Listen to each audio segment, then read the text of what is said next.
Donc, je voudrais remercier donc Madame Lucrezia Buzza, qui est donc chargée de politique publique et qui est membre du cabinet du commissaire Didier Reynders.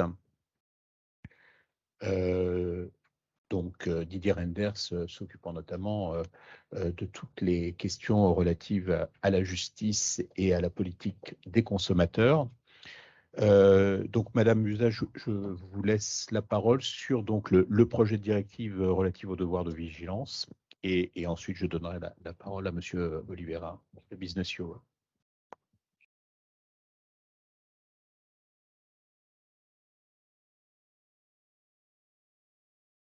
Donc, bonjour à tous, et je suis ravie de vous rencontrer aujourd'hui et de vous dire quelques mots, partager avec vous aussi un peu les réflexions qui nous ont amenés du côté de la Commission à faire cette proposition sur le devoir de vigilance des entreprises. Et en fait, et aussi de vous expliquer un peu quel est le contenu. Au moins, je resterai plutôt à un niveau politique. Donc, je sais que c'est un public de juristes, mais pour l'instant, et vu aussi le temps qu'on a à disposition, je vous expliquerai plutôt les aspects essentiels. Après, on a aussi prévu du temps pour un échange. Donc, on peut utiliser ça si vous avez des questions un peu plus techniques sur les différents aspects de la directive. Et je vais essayer de vous fournir un peu plus de détails. Comme d'habitude, je dis aussi que ce que je dis, c'est juste mes réflexions personnelles, donc on n'engage pas forcément ni le commissaire ni la commission. Et voilà, donc peut-être je pourrais partir par commencer par vous expliquer pourquoi on a fait ça et après rentrer un peu plus dans les caractéristiques de la proposition de directive et dans son contenu. Sur les raisons qui nous ont amenés à proposer cette initiative, il y en a plusieurs. Peut-être la plus importante, c'est que ça répond à une demande des citoyens européens, une demande qui nous a été convoyée par le Parlement européen, par l'initiative législative qui a appelé l'initiative du Parlement, un rapport du Parlement qui a appelé la Commission à légiférer dans ce domaine, par tous les débats qui ont eu lieu au niveau national. En France, vous avez déjà une législation, donc ce débat remonte avant, un peu avant, à quelques années avant. En Allemagne, ça s'est passé surtout au vu de l'adoption de la législation allemande, donc, qui a été adoptée à l'été 2021. Et après, aussi au niveau des autres pays, par exemple, dans le Benelux, il y a un débat qui continue. On a rencontré hier avec le commissaire du Parlement néerlandais. Et aussi, ça nous a été, disons, signalé de façon très directe et très puissante par le nombre de réponses qu'on a reçues à notre consultation publique. On a reçu bien sûr beaucoup de réponses de l'industrie, beaucoup d'associations, donc Pedro vous dira un peu plus tout à l'heure,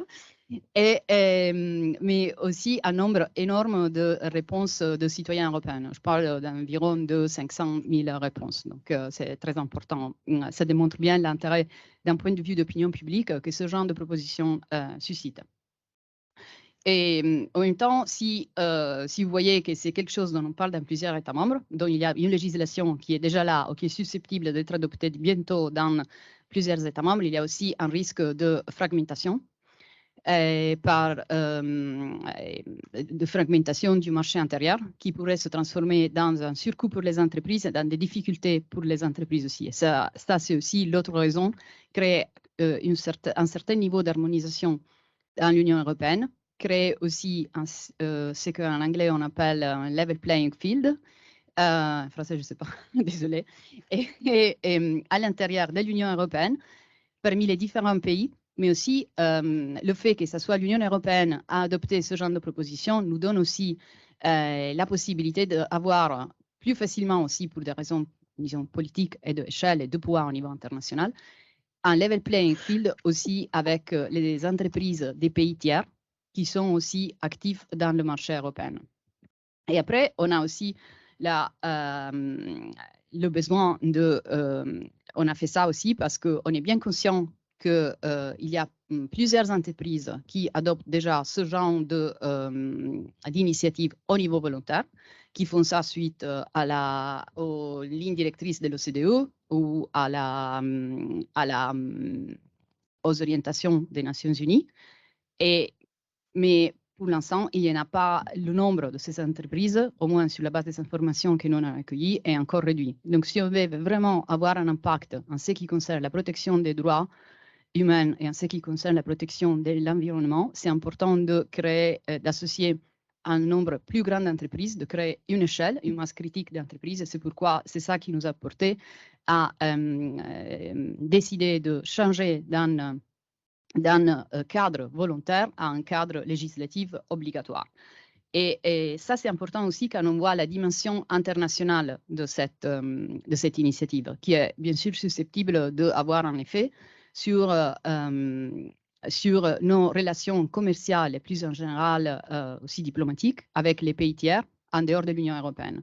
Et là, l'idée, c'est toujours, et ça on était très clair dans des différentes occasions, l'idée, ce n'est pas d'amener les entreprises européennes à sortir de pays critiques où il y a des problèmes en termes de violation des droits humains ou de protection de l'environnement. L'idée, c'est d'associer les entreprises et d'utiliser aussi notre levier en termes de levier économique de l'Union européenne pour améliorer les conditions de vie des personnes dans ces pays tiers.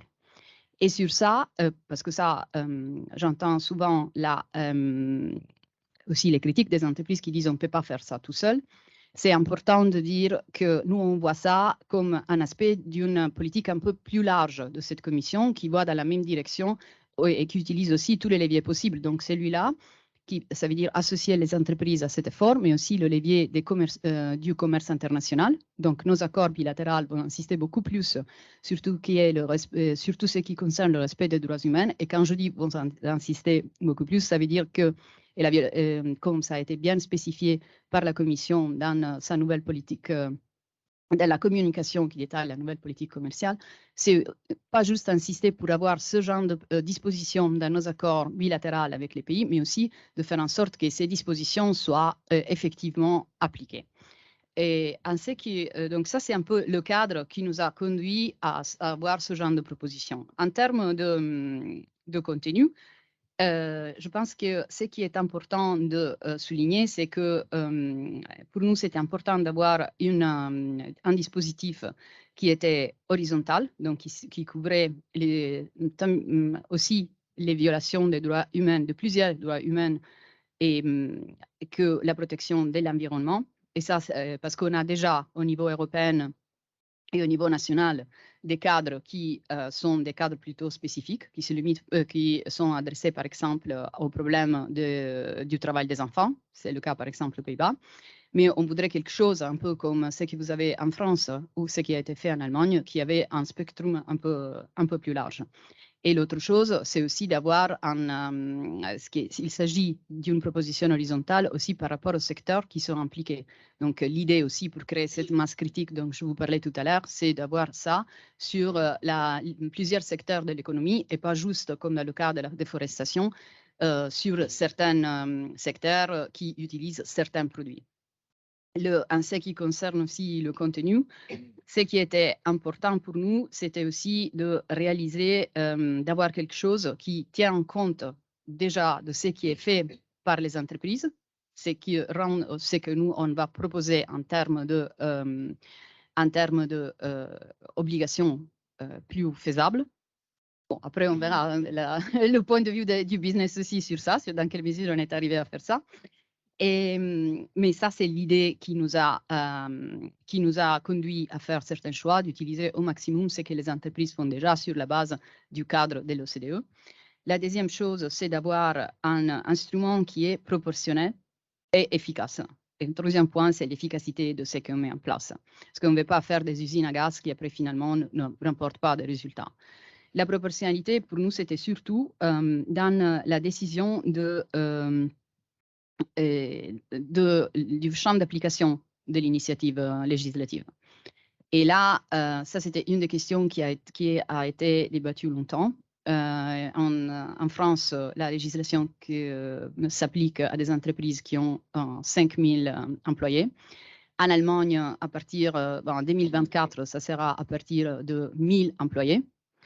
Et nous, on a choisi un seuil différent qui tient compte du nombre d'employés, mais aussi du chiffre d'affaires de l'entreprise, des entreprises en question. En termes de choix du nombre d'employés, donc c'est 500 employés, et on a choisi ça, comme vous le verrez, c'est beaucoup plus bas de ce qui se fait au niveau national, mais il faut tenir compte aussi qu'il s'agit d'une directive qui normalement, il faut à partir de la proposition de la Commission qui a été intervenue en février 2022, il faut en moyenne 1 an et demi pour que les co-législateurs approuvent la proposition. Donc, ça nous amène déjà fin 2023. Et qu'à partir de ça, il y a aussi un délai de transposition pour les États membres. Et qu'il y a, je les expliquerai tout à l'heure, aussi une différence en termes de timing entre le premier groupe d'entreprises qui sera concerné par cette directive et un deuxième groupe. Et donc, tout ça nous amène facilement à un délai assez long dans le temps. Si on compte normalement 2 ans de transposition, voire pour la transposition, voire 3, ça c'est dans les mains du Conseil à voir, plus les 2 ans ultérieurs pour le deuxième groupe d'entreprises, ça va arriver vite, on arrive vite à 2027, 2028, voire plus tard.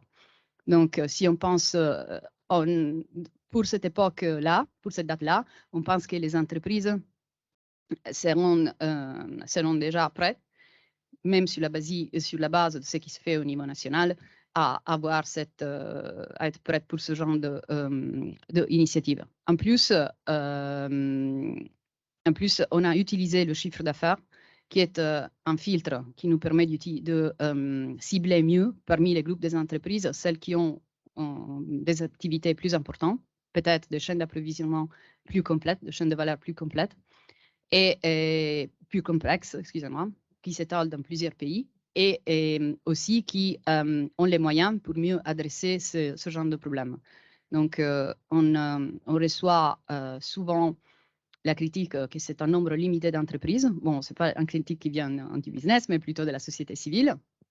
C'est vrai, ça correspond à un nombre d'entreprises à peu près de 1% des entreprises européennes, mais ça, c'est parce que 99%, c'est des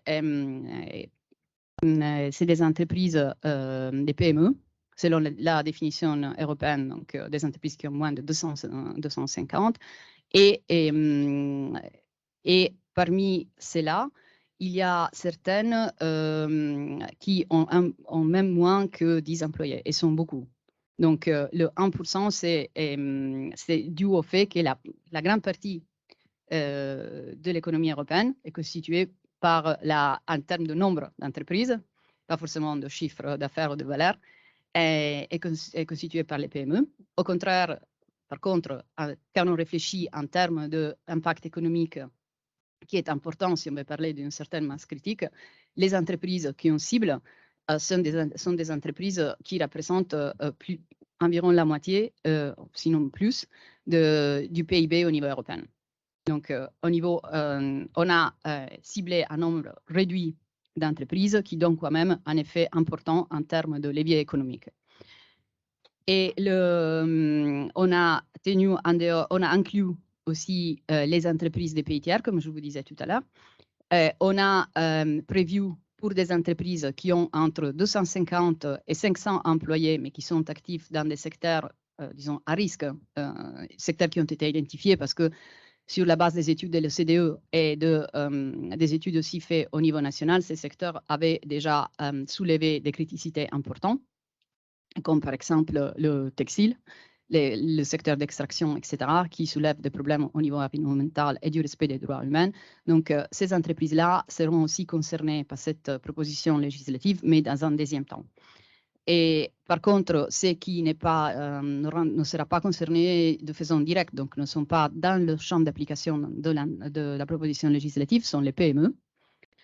Et on est conscient du fait que les PME peuvent quand même être impactées par ce genre de législation parce qu'elles peuvent faire partie de la chaîne de valeur des entreprises plus grandes et c'est pourquoi on a prévu des actions de soutien vis-à-vis les PME. Je disais tout à l'heure que c'était important pour nous d'avoir quelque chose qui soit efficace. Et là, l'efficacité, pour avoir ce but d'efficacité, pour nous, c'était important d'avoir un mécanisme de supervision qui soit efficace. C'est pourquoi on a associé aussi un mécanisme de supervision administrative aussi avec une responsabilité civile, comme c'est le cas en France, où c'est prévu aussi la responsabilité civile. Les deux, disons, les deux ont une fonction différente. Le mécanisme administratif, c'est une supervision par une autorité publique et c'est fait par des autorités qui sont indiquées par les États membres. C'est prévu aussi un niveau de coopération par les différentes entreprises. La responsabilité civile, comme vous le savez, a surtout le but de dédommager les parties qui ont souffert un dommage. Et ça, c'est très important aussi dans le cadre des lignes directrices des Nations Unies qui soulignent beaucoup l'importance de protéger les victimes et de réparer les dommages pour les victimes. L'autre point qui est très important pour nous pour garantir qu'on parle d'un mécanisme, d'une initiative qui soit efficace, c'est le fait que les obligations des entreprises d'identifier les risques dans leur chaîne de valeur et de remédier les risques une fois que qu'ils ont été identifiés des risques d'atteinte aux droits humains ou à l'environnement. Cette obligation ne se limite pas aux contractants directs, donc ce qu'on appelle en anglais le Tier 1, mais on va au-delà de ça. Et ça, c'est important parce que si on veut être crédible dans le canon dit qu'on veut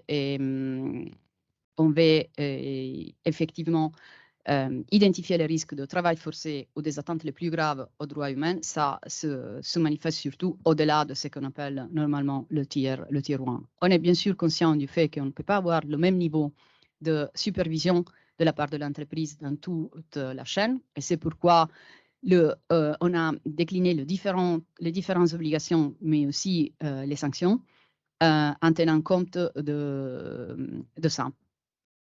Et finalement, je voulais aussi faire deux points sur le rôle des administrateurs. Et parce qu'on est convaincu, et ça vient aussi des études de l'OCDE, que pour que tout le système soit efficace, il faut une responsabilité des administrateurs, dans le sens où les administrateurs doivent être ceux qui sont responsables de supervisionner que le mécanisme est effectivement mis en place et que on prend en compte les résultats de cette activité de due diligence sur toute la chaîne lorsque on travaille sur la stratégie de l'entreprise, on prend des décisions sur la stratégie de l'entreprise. Le fait que ça soit qu'il faut impliquer vraiment les organes les plus importants du management est dû au fait qu'on veut quelque chose qui a de l'impact et qui ne soit pas juste du tick the box, comme on dit en anglais. Et après, l'autre point important, c'est l'aspect climat. Et sur l'aspect climat, on a adopté une logique différente. On demande aux entreprises d'avoir un plan qui explique comment est-ce qu'ils vont ils vont contribuer à atteindre les objectifs de l'accord de Paris. Donc c'est quelque chose, le volet climat n'est pas soumis aux mêmes règles que la diligence, on demande autre chose. Je pense que vous avez dans l'après-midi un panel qui vous parle, si je ne me trompe pas, des règles de reporting qui ont été adoptées récemment. Dans ces règles, il y avait déjà l'obligation pour les entreprises de reporter comment est-ce qu'ils vont atteindre les objectifs des accords de Paris s'ils ont un plan. Donc là, ce qu'on a fait, c'est un peu de remplir de contenu cette obligation de reporting en disant qu'ils doivent avoir un plan. Bien sûr, on parle des entreprises qui sont soumises à cette initiative. Et l'autre chose importante, c'est de tenir en compte aussi, et là, on a joué sur un mécanisme d'incentive plutôt, des objectifs climat lors de la fixation de la rémunération de la partie variable des administrateurs. Donc, il n'y a pas une obligation d'avoir une une partie variable mais on dit que lorsqu'on a une partie variable qui tient compte des objectifs non financiers de l'entreprise, il faut tenir compte aussi, parmi ces objectifs non financiers, de comment les administrateurs ont effectivement pris en compte ce plan climat et qu'est-ce qu'ils ont fait effectivement. Donc, je m'arrête ici en disant juste que la proposition est maintenant chez les co-législateurs. Et donc, de notre côté de la Commission, on va suivre ça et on va, comme avec toutes les autres propositions aussi, chercher de faciliter l'accord entre les co-législateurs. Merci.